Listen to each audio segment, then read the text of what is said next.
Tehát a hatalom az nem az apukád meg az anyukád, hogy jót akar neked, jó? Tehát általában a szülő az a gyerekének mindig jót akar, nem így van?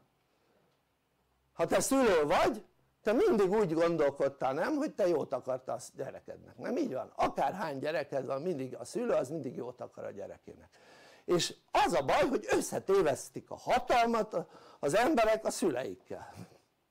Azt hiszik, hogy a hatalom az jót akar az embereknek. Én még egyetlen egy olyan hatalommal nem találkoztam Mátyás óta, Mátyás királyunk óta, amelyik jót akart az embereknek. Nézd meg a történelmet, menj vissza. A szent királyaink óta, bezárólag Mátyás, ő nem lett szent, de ugye volt egy csomó szent királyunk, óta gyakorlatilag nincs olyan uralkodó, nincs olyan hatalommal lévő ember, amelyik jót akart a népnek. Érted? Na most onnantól kezdve, ha nincs 600 éve olyan ember, aki jót akar a népnek, akkor most miért lenne?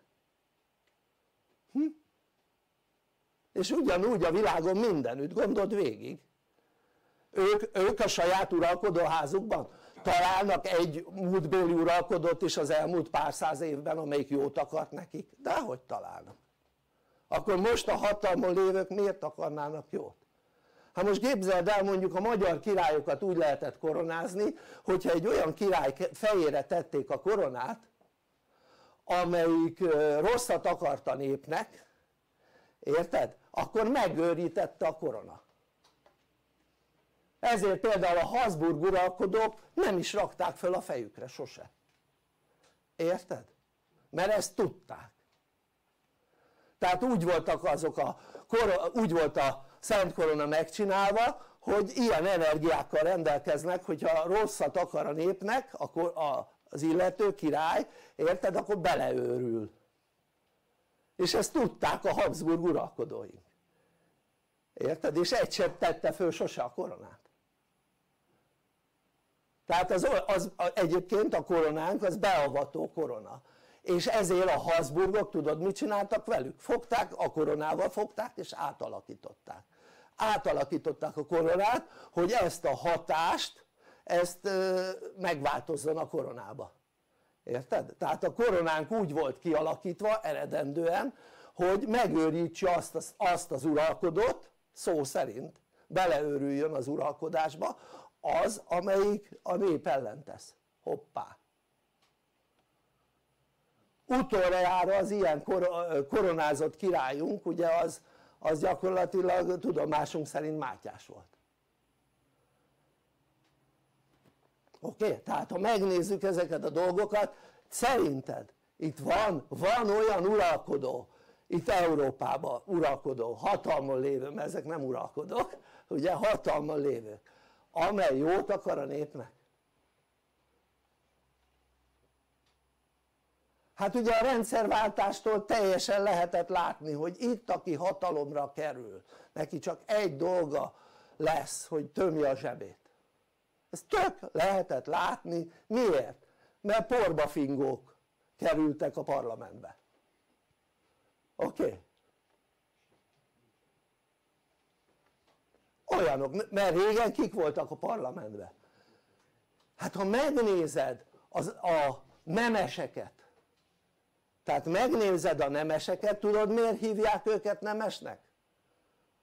Mert nemet mondhattak a királynak, ha a népellenes döntést hozott a király, akkor a nemesek megvétózhatták a királynak a döntését, érted? Azért hívják nemeseknek, mert nemet mondhattak nekik, érthető? És ugye a parlamentben csak olyanok ültek, az ország irányításában csak olyanok ültek, aki nemes, érted? Csak nemes emberek, és azok közül is a legnemesebbek ülhettek a parlamentbe. Őket nem lehetett megvásárolni. Hát gondold végig, mit tudom, egy Széchenyit meg lehetett vásárolni, vagy egy Gróf Battyányit meg lehetett vásárolni. Hogy? Sehogy, érted? Tehát nem lehetett őket megvásárolni, és most meg olyanok átlagemberek kerültek a parlamentbe annó annak idején, simán átlagemberek, amiből lehetett tudni, hogy egy fontos dolguk lesz, hogy megtömjék a zsebüket. És minden kormányváltásnál ugye az volt a legfontosabb, hogy megtömjék a saját zsebüket. És ekkora zsebtömést még nem láttam, mint ami most volt itt az elmúlt 8 évben. Vagy te láttál már? Szóval a lényeg az, hogy nem a nép érdekeit képviselik, nehogy félreértsétek a hatalmat. Magyarországon a nép érdekeit 600 éve semmilyen hatalom nem képviseli. 600 éve. Érted? 600 éve. Mátyás óta, ugye hallottuk azt a mondást, meghalt Mátyás, meghalt az igazság. Szó szerint így van. És szó szerint így van. Mátyás óta itt nincs igazság Magyarországon. Érted? Az azt jelenti, hogy nincs olyan uralkodó, nincs olyan vezető az országnak, nincs olyan hatalmon lévő az országnak, amelyik jót akar. És jót is tesz. Mert mind jót akar, mind úgy kerül a hatalomra, hogy jót akar. Aztán valahogy eltérül. Nem vicc, komolyan. Úgy kerülnek a hatalomra, hogy jót akarnak, aztán utána nem az lesz belőle. Hanem az lesz belőle, hogy a zsebüket tömik.